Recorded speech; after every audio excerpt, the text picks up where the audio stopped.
Ladies and gentlemen, I present you H1Z1 with shots into a distance, but also lots and lots of rain. That and berries. Ladies and gentlemen, welcome to my very first gameplay video of H1Z1 in my channel. And I have a buddy. I'm TheSparrowsJourney, and I'm here to give you my very first impressions and thoughts about H1Z1. A lot of people did it during the weekend that just passed, and I just thought it is too soon. I took some damage. I don't know why. It seems that these zombies are glitched, which is something, guys, you should expect a lot in early access games, and H1Z1 is not an exception. I am in the beautiful town of Pleasant Valley. It's one of the places where I've been spending the most time on. Currently, I am playing with this guy on the US server. Yes, you've heard me right, US. People that know me know that I'm from Europe, but I'm playing on the US server because there aren't many European servers, and the ones that are completely loaded. So that's why I'm playing on the US server. I can already scratch one of the items of my list that I want to mention, which is lag, man. There were a couple of hours that I played H1Z1 with huge lag issues. But the truth is, and this is what I actually want to say because it's a good thing about the game, I don't know how, but I'm playing on a US server and I have absolutely almost no lag at all. I have no idea how they made that. I am in that moment where I either choose to get a bow going or a satchel. A satchel will allow you to have a bigger backpack. Actually, will allow you to have a backpack because currently I have none, and carry more stuff.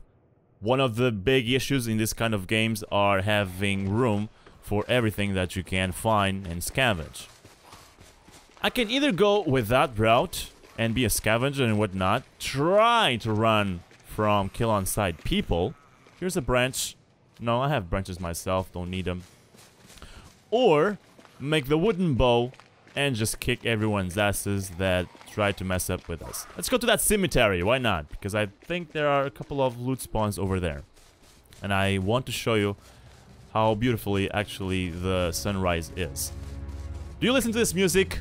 I love it, but there's a problem with it. When you sit, this happens. The music just restarts. When you stand up, the music restarts again, which is kind of not really cool. A stagnant water bottle. I want that, so let's just drop this one. I can't believe you want my ass that bad. Are you really that hungry? Or are you just looking for a steak of awesomeness? I guess that's their problem. I can address already one of the points in my list, which is the zombie behavior. It was one of my biggest issues when I watch continuously the live streams. The zombie behavior seemed very clunky, and it has been very clunky for a few days, but apparently they fixed it.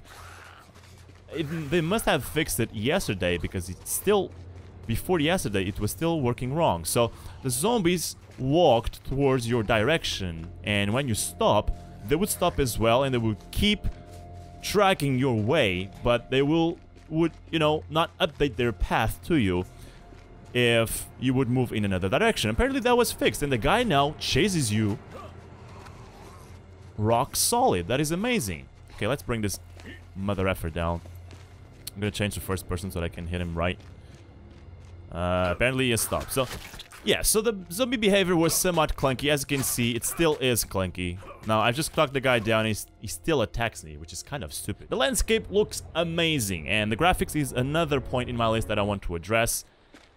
Now, you gotta realize one thing, if you have been gaming for a while, this is an MMO, and they want, you know, to include in the same bowl every computer on Earth. So that means if they have 5 people and 4 of those 5 people have shitty computers, they still want those 4 people to be able to run the game. So they just can't push it up there. The community in this game has been no short of awesome. I don't know how they've done it, but from what I've seen, I never played DayZ, okay? So I'm not the best person to compare both games. The only experience I have in DayZ is watching other people's videos. People already have that mentality of let's kick everyone's ass. To survive, you cannot absolutely be friends with anyone. Nobody is trustworthy. You gotta kill everyone, take their stuff, and that's the only chance you will have of living, surviving in this world. In H1Z1, I guess one of the things that is really changing that mentality is that you find one player each 2 minutes. Currently, the map is tiny compared to DayZ, and not only compared to DayZ, but also compared to how proportional things are.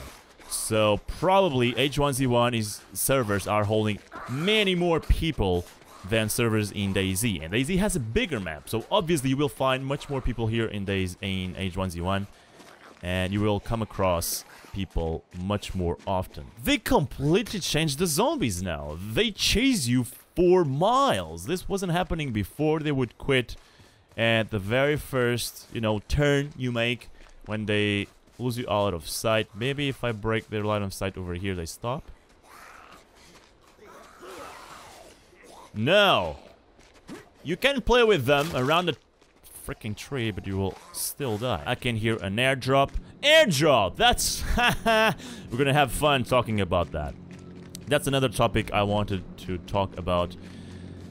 They completely messed that up, okay? And there's no way around it. A few months ago, almost 1 year ago, John Smedley told us that there would be never things like ammo and weapons in airdrops. Now, airdrops was something that they really wanted to have in the game, just like they have in Rust and whatnot. I'm gonna eat some food. But apparently, for some sort of reason, when the game was about to be launched, they decided to change their minds. Don't bullshit us, okay? Just don't throw sand into our eyes. Here's the deal. You can make airdrops in a way that it doesn't feel pay to win. Period. You can. How do you do that? You launch random server created and server, probably with an algorithm or something in different parts of the map each time. You can launch random airdrops. And I, for one, personally, was a person that didn't agree with airdrops because logically, to me, it doesn't make any sense at all. If there are people out there watching us throwing airdrops, why these zombies keep hitting me from 1 mile away? I don't know. It would make much more sense to me if people actually come down here and rescue us. Hey man, what's up? What's up, man? Do you have any food? I have berries, but you can pick them up everywhere.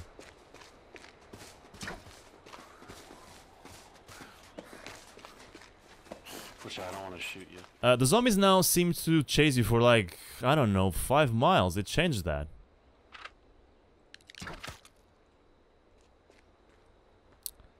Thank you, sir. You're very kind. And this completely messes up my theory about the community in H1Z1. I'm out of here. Bye-bye. My new theory, just formally made, crafted, says that you shall not trust anyone. What is the reason why people were kind before? Because nobody knew anything about this game. Crafting-wise, weapon-wise, map-wise, nobody knew how things worked yet. They just had a notion. So that is my new theory. Do not trust anyone, because this community is going down the toilet very fast, and that was proof of it. They could have made airdrops without being pay to win by randomly throw airdrops into the map. I give in, by personal experience, I give in that it makes the game much more spicy, much more, by that I mean much more entertaining.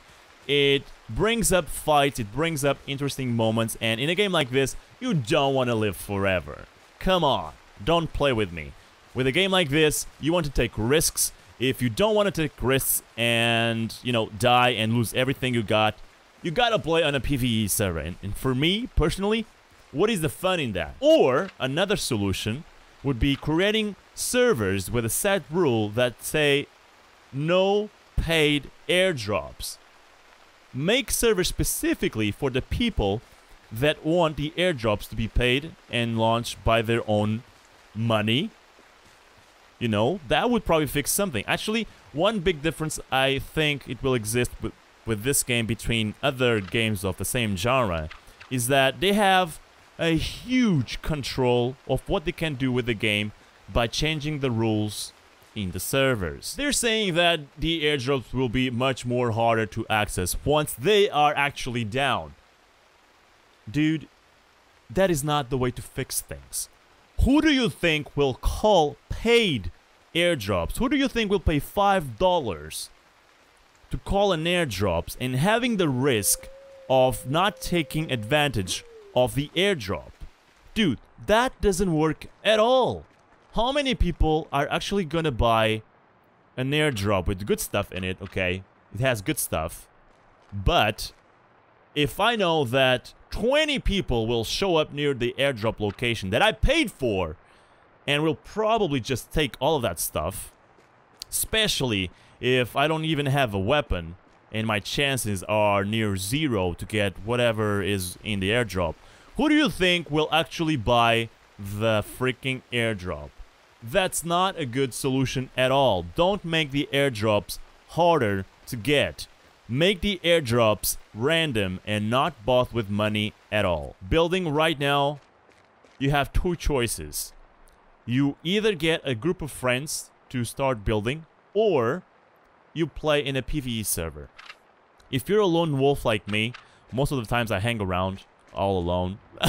I made the terrible choice of trying to build a shack, trying to build my own place, my furnace, my container, and whatnot. You know, trying to mix up a little bit of the gameplay from Rust and bring it here. Now, in Rust, you can get a shack, you can get a home, and whatnot in about 1 hour, I would say, on average. In this game, you need to be careful, not only with the freaking zombies around, but also because of your hunger, you're thirsty, when you're thirst, I mean, and by the freaking murders out there that can shoot your ass or your head like the guy that just killed me before. Still takes about, I don't know, maybe 5 hours to get a shack up.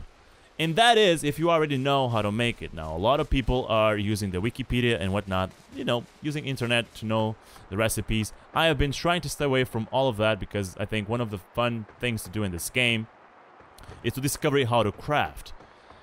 And it took me hours, 4 to 5 hours to get a freaking shack up, and it took me around 5 minutes to lose it and to lose everything that was inside. Not actually to lose the shack, because the shack is still there, and I lost my car, my police car. No, nobody killed me. It was a freaking bug.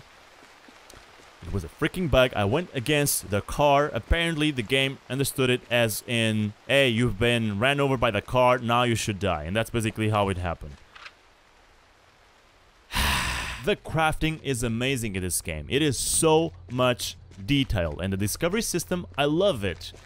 Now, there are those servers in which, when you die, you forget all the recipes that you've discovered before.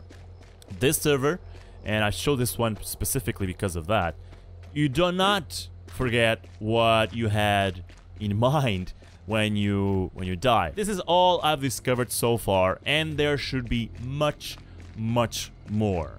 They give you some recipes from the start, default recipes, and you have to just discover all the others. You have to discover, for instance, I'm gonna just name a few that are very useful into the game. Things like the bow drill, with which you can light up campfires. It is very hard to light the campfire with a torch. You will eventually destroy the campfire, which is kind of stupid if you think about it. You will need the frame backpack. You can make this with a satchel, and that's one of the reasons why the satchel is one of my priorities in the start. Oh, what are you doing, mate? I need some more fucking wood. You need wood? I cannot give you wood. I'm not a woman. Either way, they give you some kind of default recipes, and you can learn all of the others yourself. A torch, for instance, is made with a branch. A branch. That guy's really horny. In terms of performance, the game is brilliant.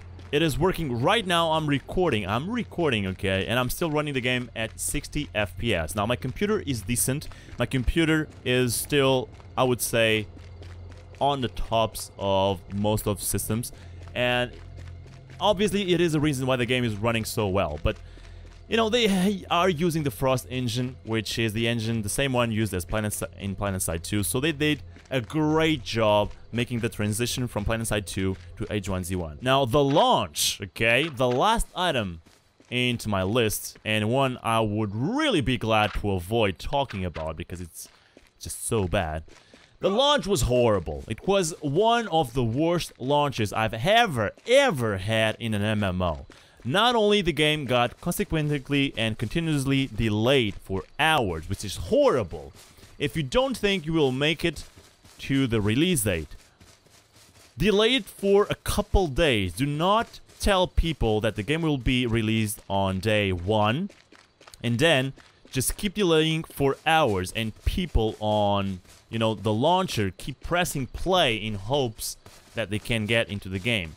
That is the worst thing you can do. So in terms of launching, the game was rough, the game was poor. A lot of people could get in, but a lot more people couldn't get in. I do think this game has a huge potential. I can only wish good things for it. A lot of people just come on my live streams and say, I hope this game dies, I hope this game never gets forward, just because of their love for DayZ, and saying that this game is not original at all, it is just a copy of DayZ. Ladies and gentlemen, nowadays 99% of the games are not original ideas. They are perfection of other games' ideas. They are their own vision of their own developers from other games they have played before. It is very hard to come by with an original idea. And honestly, I do think, with all its flaws right now, H1Z1 has a huge potential. There has been one patch a day, okay? Imagine what they can do in 1 or 2 months. Imagine where this game can go. Hey man, friendly? Yeah, man. Do not trust anyone. I'm not the type of person to play these games. I feel bad by doing this. I'm gonna cry in a corner. Right here. Man, look at this. You know, I feel terrible. Look at this. You and me together, brother! Brother from another mother. Ladies and gentlemen, this was my not very short first impressions or kind of thoughts of H1Z1. A very laid back video, as you can probably see. I decided to do it this way so that you could actually check me playing. If you want to see more, please do check my live stream on Twitch. You should buy this game only, and this is my advice, you should buy this game only if you either want to support the developers and if you think they're awesome and doing a great job, or if you want to play it immediately, but you need to be aware that there will be bugs, there will be glitches. The game is still clunky. The game has been in development for less than 1 year again. I want to stress that out. They accomplished this with less than 1 year of development. Imagine what they can do with a couple more months when they leave early access. I am TheSparrowsJourney. Please like, comment, and subscribe. And I'll see you next time with more brother deaths. Bye-bye.